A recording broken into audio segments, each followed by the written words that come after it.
أعوذ بالله من الشيطان الرجيم.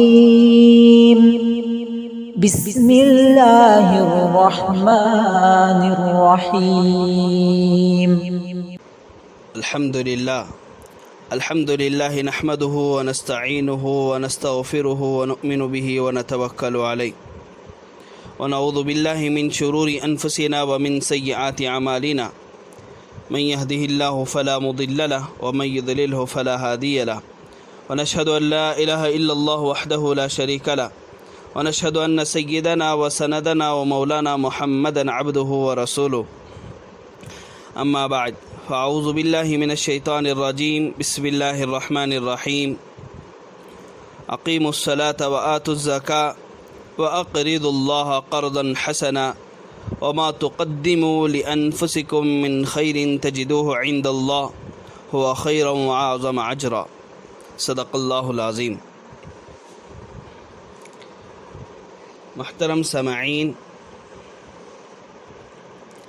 آج آپ حضرات کے سامنے فضائل زکوٰۃ اور انفاق فی سبیل اللہ یعنی اللہ کے راستے میں خرچ کرنے کے برکات و انوارات کے متعلق کچھ بیان کر دوں تاکہ آپ حضرات اللہ تعالیٰ کے راستے میں اور اللہ تعالیٰ کے لیے خرچ کرنے کے منافع اور برکات سے باخبر ہو سکیں، اور ساتھ ساتھ زکوٰۃ کے متعلق کچھ اہم اور ضروری معلومات آپ حضرات کے سامنے بیان کرنا چاہتا ہوں. محترم سامعین، بندے کے لیے خدا کا بندہ بننے کے لیے دو باتوں کا ہونا نہایت ضروری ہے. یعنی بندہ اللہ تبارک و تعالیٰ کا نیک بننے، اس کے لیے دو باتوں کا ہونا ضروری ہے. پہلی بات تو یہ ہے کہ بندے کا اپنے رب کے ساتھ گہرا تعلق. دوسری بات، بندے کا اللہ کے بندوں کے ساتھ گہرا تعلق.